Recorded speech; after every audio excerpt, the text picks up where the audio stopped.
Ladies and gentlemen, the Nintendo Switch is overpriced.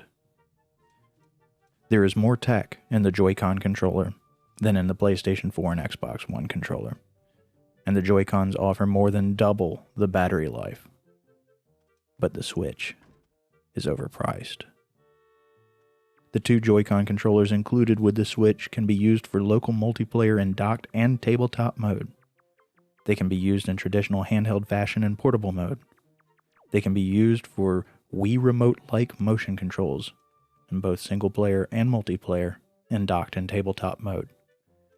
And they can be used in traditional gaming fashion in docked mode and tabletop mode with the Joy-Con grip, but the Nintendo Switch is overpriced. With a D-pad, 2 analog sticks that also double as buttons, 4 action buttons, 2 shoulder buttons, 2 triggers, Wii Remote and gamepad gyroscopic style motion controls, HD rumble, an NFC reader, and an IR camera that can detect distance, shape, and size of an object. This provides developers with numerous ways to creatively expand how you interact with their games. But the Switch is overpriced. If the specs that were leaked in December are true, in portable mode, the Switch is as powerful as the Wii U, and in dock mode, it is more than twice as powerful as the Wii U. But the Switch is overpriced. In portable mode, where the Switch is just as powerful as the Wii U, the Switch is less than a quarter of the size of the Wii U console, has all the same controller features plus the addition of HD rumble, the IR camera, and Wii Remote style motion controls. But the Switch is overpriced. The Switch is significantly more powerful than the new Nintendo 3DS, yet not significantly bigger. The cartridges for the Switch are smaller than the cartridges for the 3DS, and they hold significantly more content, but the Switch is overpriced. The Switch allows up to 8 accounts per console. The 3DS allows 1.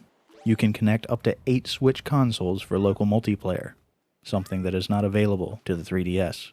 The Switch in portable mode outputs games in 1280 by 720 on a 6.2-inch screen. The 3DS XL, 800 by 240 on a 4.8-inch screen. But the Switch is overpriced. The Switch has gyroscopic motion controls, HD rumble, an IR camera, and Wii Remote-style motion controls in portable and desktop mode. These features are unavailable to the new Nintendo 3DS, but the Switch is overpriced. It's been confirmed, unprofessionally so, that the Switch will not get Titanfall 2. Wait a minute. That actually makes the Switch sound good. Sorry, back on topic. The Nintendo Switch features a capacitive touchscreen, providing improved response and accuracy to touch without the need or use of a stylus, and opens the door to high-quality multi-touch applications. When docked, the Switch connects to the dock via USB Type-C format, allowing for simultaneous charging of the console and connected Joy-Con controllers.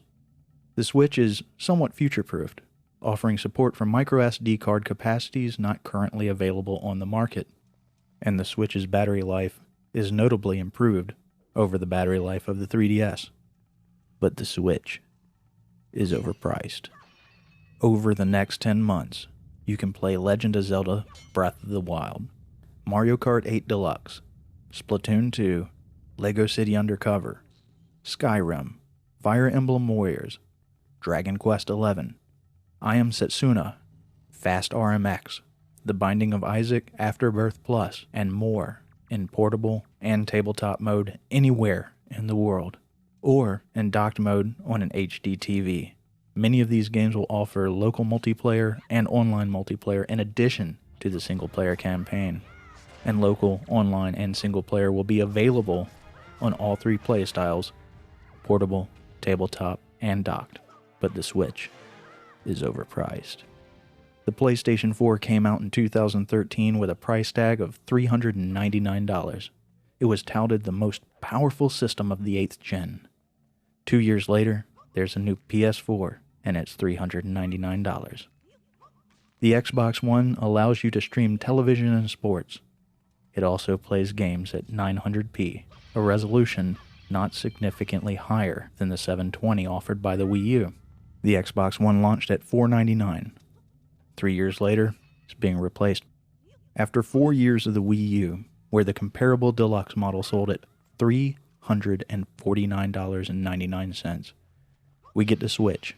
It's $50 cheaper, has notably more tech in the controllers, is significantly smaller in size, is just as powerful and portable in tabletop mode, and more than twice as powerful in docked mode.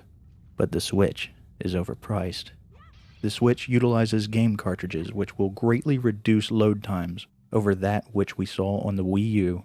For comparable load times on Xbox One, it is required that you install the game on the internal hard drive, but the Switch is overpriced. The physical copy of Zelda Breath of the Wild for the Wii U requires a 3 GB download in addition to the game's disc. With the Switch, the game is on a cartridge that's smaller than the cartridge of the 3DS, but the Switch is overpriced. With Nintendo confirming 2 million units available at launch and a steady stream of stock available, the selling out of the pre-orders is not due to a lack of availability, but the Switch is overpriced.